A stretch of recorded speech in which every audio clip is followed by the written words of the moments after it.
Mwamuna angathane nawo bwanji mayeso a mkazi wake. Video iyi imveka kubwino kwambiri kwa inuyo mukaonera video yonse imene tinapanga last time imene timanena mayeso okwanira 14 amene azimayi nthawi zambiri amakonda kupanga kwa azimuna awo kufuna kuwaona azimuna awo. Chifukwa chonena kuti munthu ukamvesesa bwinobwino mayeso amene azimayi amapanga uzayamba kuwaona kuti azimayi sali complicated. Lero tifuna tikambirane njira zokwanira 10 zimene mwamuna angagwiritse ntchito kuti athane nawo mayeso amene wawo akabwera kuchokera kwa mkazi wake. Njira yoyambirira, you have to stay grounded and don't take it personally. Ngati mwamuna zimafunika kunena kuti ngati yeyo wakuyesa mayeso amene mu video ina chitinachira kuti reliability kapena kuti loyalty test, kuti aone ngati wewe uli loyal or ngati angathe kukudalira iweyo or kufuna kupanga seek attention yako, iweyo uchilandire chinthu chimenechi nthawi zina kuti suda kukupanga ataki komano iyeyo afuna chabe emotional checking. So iweyo ngati mwamuna chimene chifunira kuti uchite, you have to stay calm.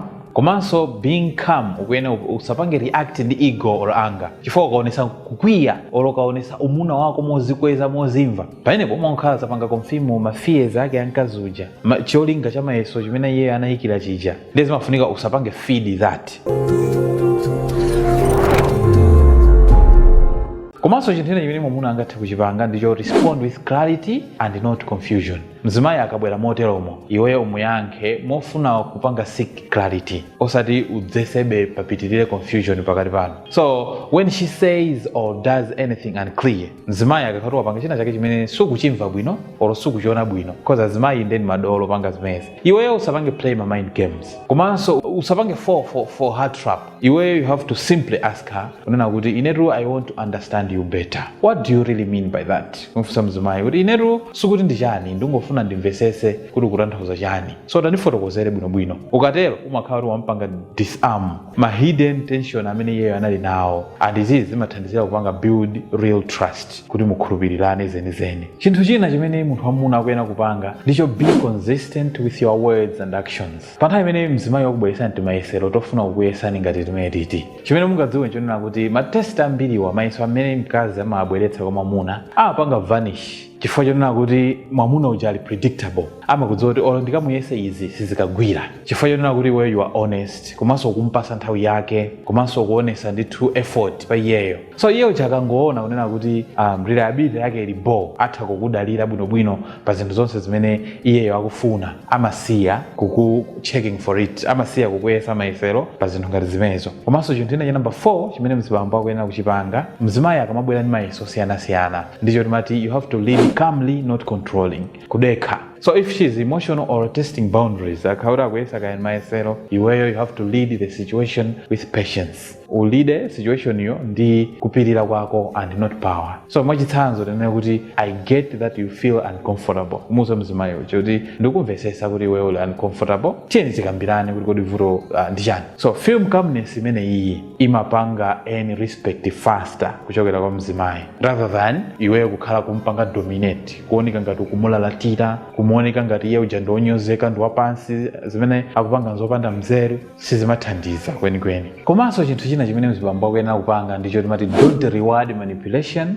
but reward honesty. Pereka mphoto ku manipulation imene mzimayi akupangayi. So ngakhale iyeyo apange admit insecurity yake, iwebe upange appreciate openness, umuthokoze ndakuthokozani fori mwamasuka mwandionesa zimene niyo mukufuna. Komano iyeyo akayamba kuplaya magame ake okaya kukhala wansanje, iweyobe ukuyenera umuyankhulebe mwa politeness and don't feed it. Usapange feed zimene iyeyo akupanga. So uthakunena for example na kuti you don't need to do that to get my attention. Kuti akazanga next time mayeso ngatanu amene wamapanga simukuyenera mupange kuti mpeze attention yanga. I'm already here for you. Komanso chinthu china chimene mzibambo angapange cha number 6 ndicho you have to keep empathy, right, and understand before judging. Umvesese kaye mzimayiyo and osangofulumiza kumpanga yeyo judge. So ukuyenera iweyo uzifunse wekha kuti kodi and emotion yanji imene akupanga express pa zimene yeyo wapanga. So mutha kumvesesamo mkatimo kuti nthawi zina amatha kungopangira kuti yeyo ali ndi mantha osati ndi drama. So nthawi zambiri don't trash it kuti ndi drama pacha ndiwe wa drama nthawi zonse. chifukwa kumumvesesa mzimayi kumapanga save you from frustration. Komanso chinthu china cha number 7 chimene munthu wamuna kapena munthu wabambo akuyenera apange ndicho set gentle but firm boundaries. Mukhazikise timalire ta gentle osati malire amene ali firm kwambiri. So if something becomes too draining, for example, so you have to communicate it respectively. Inu chinthu china ngati mukuchiona kuti sichikuvekerani bwino, communicate it respectively kwa mkazi uja. And munthu omuyankhulira chizungu, I care about you, but constant testing makes it hard for us to grow. And really ineyo tunima kusamala za iweyo kumano kumango ndiye samayesero nthawi zambiri sizimandi zikupanga hinda growth yathu. So we always have to talk it openly instead. Chinthu china cha number 8 chimene mzibambo akuyena kupanga ndicho stay emotionally stable.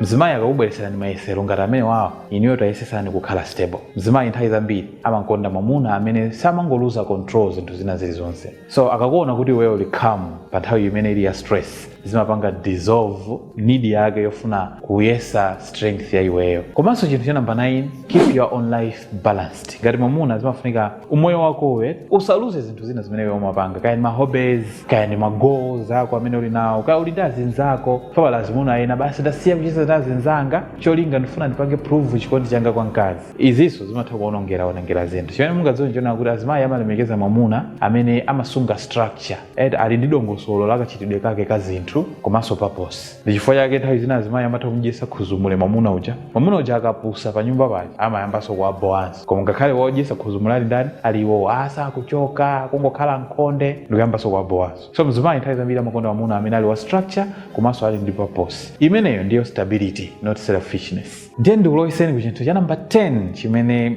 mzibambo ngati mzimayi wakubweretserani mayesero mukuyenera mupange chimenenso chili chomalizira. Chimene chinthu chonena kuti you have to appreciate her good intentions. Nthawi zina kumuyamikira mzimayiyo pa ma intentions ake amene ali nawo. So nthawi zambiri mukamangopanga focus kuti kodi akupangiranji ma issues to do with connection, nkhani za safety, kaya ndi loyalty, kuti I think zimene zizakuzipanga chifukwa chofuna connection, komanso akuzipanga chifukwa chofuna safety, komanso akuzipanga chifukwa chofuna loyalty, muzaona kuti mzimayi yutu ali complicated. So mukamuzindikira mzimayi kuti sali complicated, zizakuthandizirana nena kuti akhale munthu oti inu mutha kumampangaso handle easily, komanso chikondi chanu chilimbe, banja lanu lilimbe. Mwina ndikusiya kunchula kuti mzimayi nthawi zonse amakhala complicated komanso ndovuta, because now you understand her much better than before. If you like this video, please like it and share, and don't forget to follow our page for similar videos. Thank you very much for being there and watching, and see you in the next one.